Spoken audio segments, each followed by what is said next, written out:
Urea ಸೇರಿದಂತೆ ರಾಸಾಯನಿಕ ಗೊಬ್ಬರ ಬಳಕೆಯ ದುಷ್ಪರಿಣಾಮದ ಹಿನ್ನೆಲೆಯಲ್ಲಿ ಕೇಂದ್ರ ಸರ್ಕಾರವು ಹಂತ ಹಂತವಾಗಿ ರಾಸಾಯನಿಕ ಗೊಬ್ಬರಗಳ ಬಳಕೆ ನಿರ್ಬಂಧಿಸಲಿದೆ ಎಂದು ಜಂಟಿ ಕೃಷಿ ನಿರ್ದೇಶಕ ಚಂದ್ರಶೇಖರ್ ಹೇಳಿದ್ದಾರೆ. ಶುಕ್ರವಾರ ಸುಂಟಿಕೊಪ್ಪದಲ್ಲಿ ನಡೆದ ಕಾಫಿ ಬೆಳೆಗಾರರ ಮಾಹಿತಿ ಕಾರ್ಯಾಗಾರದಲ್ಲಿ ಮಾತನಾಡಿದ ಅವರು, ಕಳೆದ 3 ದಶಕಗಳ ಶೋಧನೆ ಪ್ರಕಾರ ಯೂರಿಯಾ ಮತ್ತು ಇತರ ರಾಸಾಯನಿಕ ಗೊಬ್ಬರಗಳು ಕೇವಲ 25% 28% ಮಾತ್ರ ಉಪಯೋಗವಾಗುತ್ತಿದೆ. ಉಳಿದ ಪ್ರಮಾಣವು ಪರಿಸರ ಮತ್ತು ಜನಜೀವನದ ಮೇಲೆ ಕೆಟ್ಟ ಪರಿಣಾಮ ಬೀರಲಿದ್ದು, ಹಸುವಿನ ಹಾಲಿನಲ್ಲೂ ಗೊಬ್ಬರದ ಹಾನಿಕರ ಅಂಶಗಳು ಪತ್ತೆಯಾಗಿವೆ ಎಂದರು. ಕೃಷಿ ಸಬ್ಸಿಡಿ 32% ಮೊತ್ತ ರಾಸಾಯನಿಕ ಗೊಬ್ಬರಗಳಿಗೆ ವ್ಯಯವಾಗಲಿದ್ದು, ಇದರಿಂದ ರೈತರಿಗೆ ಉಪಯೋಗವಿಲ್ಲ ಎಂಬುದನ್ನು ಸರ್ಕಾರ ಅರಿತಿದೆ.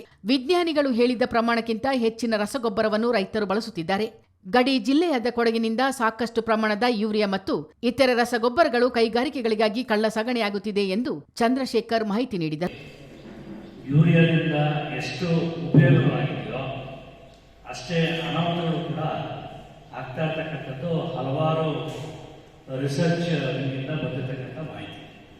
ಅದು ನಮ್ಮ ಭಾರತ ದೇಶದಲ್ಲೇ ಎಸ್ಪೆಷಲಿ ಎಲ್ಲಿ ಪ್ಯಾಡಿಯನ್ನು ಪ್ರತಿ ಸೀಸನ್ ಬೆಳೀತಾರೆ ಮತ್ತು ಬೇರೆ ಪ್ಲಾಂಟೇಷನ್ಸ್ಗಳನ್ನ ಬೆಳೀತಾರೆ, ಅಲ್ಲಿ ಈ ರೀತಿಯಾದಂಥ ಸಮಸ್ಯೆಗಳು ಎಷ್ಟು ಉದ್ಭವಿಸ್ತಾ ಇದ್ದಾವೆ ಅನ್ನೋದ್ರ ಬಗ್ಗೆ ವಾತಾವರಣ, ಮಣ್ಣು, ನೀರು, ಆಹಾರ ಮತ್ತು ಇನ್ನಿತರ ಅದರ ಉತ್ಪನ್ನಗಳಲ್ಲಿ ಹಾಗೂ ಈವನ್ ನಮ್ಮ ಹಸುಗಳು ಕರೀತಕ್ಕಂಥ ಹಾಲುಗಳಲ್ಲೂ ಕೂಡ ಅದರ ಪರಿಣಾಮ ಏನು ಅನ್ನೋದ್ರ ಬಗ್ಗೆ ಈಗ ಆಲ್ರೆಡಿ ಹಲವಾರು ರಿಸರ್ಚನ್ನು ಮಾಡಿ ಹೊರಗೆ ಬಂದಿರತಕ್ಕಂಥ ಅಂಶ ಏನಂತಂದರೆ, ಯೂರಿಯಾ ಹೆಚ್ಚುವರಿ ಬಳಕೆಯಿಂದ ಆಗ್ತಕ್ಕಂಥದ್ದು ಅನಾಹುತವೇ ಹೊರತು ಅದರಲ್ಲಿ ಆಗ್ತಕ್ಕಂಥ ಉಪಯೋಗಗಳು ಕೇವಲ 25-28% ಅಷ್ಟೇ.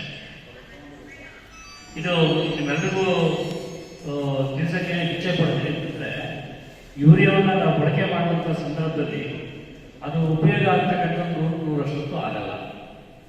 ಅದು ಎಸ್ಪೆಷಲಿ ನಮ್ಮ ಈ ಗುಡ್ಡಗಾಡು ಪ್ರದೇಶದಲ್ಲಿ ಬೆಳೀತಾ ಇರ್ತಕ್ಕಂಥ ಕಾಫಿ ಏನಿದೆ, ಆ ಕಾಫಿಯಲ್ಲಿ ನೀವು ಯೂರಿಯಾವನ್ನು ನೇರವಾಗಿ ಬಳಕೆ ಮಾಡೋದ್ರಿಂದ ಈ ಬೀಳ್ತಕ್ಕಂಥ ಮಳೆಯಿಂದ ಆ ಯೂರಿಯಾ ನಮ್ಮ ಗಿಡಗಳಿಗೆ ಸಿಗ್ತಕ್ಕಂಥದ್ದು ಕೇವಲ 30-35% ಅಷ್ಟೇ. ಇನ್ನು 60-65% ಮಣ್ಣಿನಲ್ಲಿ, ಗಾಳಿಯಲ್ಲಿ, ನೀರಲ್ಲಿ ಸೇರಿ ಬೆರೆತು ಹಳ್ಳಕೊಳ್ಳಗಳನ್ನು ಸೇರ್ತಾ ಇದೆ. ಇದನ್ನೆಲ್ಲ ಬಹಳ ವ್ಯತಿರಿಕ್ತ ಪರಿಣಾಮಗಳು ಈಗ ಕಾಣ್ತಾ ಇದೆ. ಸುಮಾರು ಕ್ಯಾನ್ಸರ್ಗಳು ಬರ್ತಾ ಇರ್ತಕ್ಕಂಥದ್ದು, ಹುಟ್ಟಿದ ಮಗುವಲ್ಲೇ ಬ್ಲೂಬೇಬಿ ಸಿಂಡ್ರೋಮ್ ಅನ್ನೋ ಒಂದು ಕಾಯಿಲೆ ಬರ್ತಾ ಇರ್ತಕ್ಕಂಥದ್ದು, ಈ ರೀತಿ ಹಲವಾರು ವಿಧದಲ್ಲಿ ನಾವು ನೋಡ್ತಾ ಇದ್ದೀವಿ. ಸೊ ಇದು ಒಂದೇ ಉದ್ದೇಶ ಅಲ್ಲ. ಎರಡನೇ ಉದ್ದೇಶ ಕೇಂದ್ರ ಸರ್ಕಾರದ್ದು, ಒಂದು ಯೂರಿಯಾ ಬ್ಯಾಗ್ಗೆ 2,700 ರೂಪಾಯಿ ಟೋಟಲ್ ಕಾಸ್ಟ್ ಆಗುತ್ತೆ, 65 kg ಬ್ಯಾಗ್. ಅದಕ್ಕೆ ಕೇವಲ ರೈತರಿಂದ ಕನೆಕ್ಟ್ ಮಾಡ್ತಾ ಇರ್ತಕ್ಕಂಥದ್ದು 266 ರೂಪಾಯಿ MRP ದರದಲ್ಲಿ ಕೊಡ್ತಾ ಇದ್ದಾರೆ. ಸುಂಟಿಕೊಪ್ಪ ಲಯನ್ಸ್ ಅಧ್ಯಕ್ಷ ಎಸ್.ಜಿ. ಶ್ರೀನಿವಾಸ್ ಪ್ರಾಸ್ತಾವಿಕವಾಗಿ ಮಾತನಾಡಿದರು. ಕೋರಮಂಡಲ್ ಇಂಟರ್ನ್ಯಾಷನಲ್ ಲಿಮಿಟೆಡ್ ಸಂಸ್ಥೆಯ ವಲಯ ಮುಖ್ಯಸ್ಥ ಕಿರಣ್, ಗೋಣಿಕೊಪ್ಪ ಕೃಷಿ ವಿಜ್ಞಾನ ಕೇಂದ್ರದ ವಿಜ್ಞಾನಿ ಡಾಕ್ಟರ್ ಕೆ.ವಿ. ವೀರೇಂದ್ರ, ಕಾಫಿ ಮಂಡಳಿ ಅಧಿಕಾರಿ ಡಾಕ್ಟರ್ ಅನಿಲ್, ಮಂಡಳಿಯ ಮಾಜಿ ಉಪಾಧ್ಯಕ್ಷ ಎನ್. ಬೋಸ್ ಮಂದಣ್ಣ, ಪ್ರಗತಿಪರ ಕೃಷಿಕ ಪಟ್ಟೆಮನೆ ಉದಯಕುಮಾರ್, ಲಯನ್ಸ್ ಕಾರ್ಯದರ್ಶಿ ಗ್ಲೇನ್ ಮೆನೆಜಸ್ ಮತ್ತಿತರರು ಉಪಸ್ಥಿತರಿದ್ದರು. ಚಿತ್ತಾರ ನ್ಯೂಸ್, ಶುಂಟಿಕೊಪ್ಪ.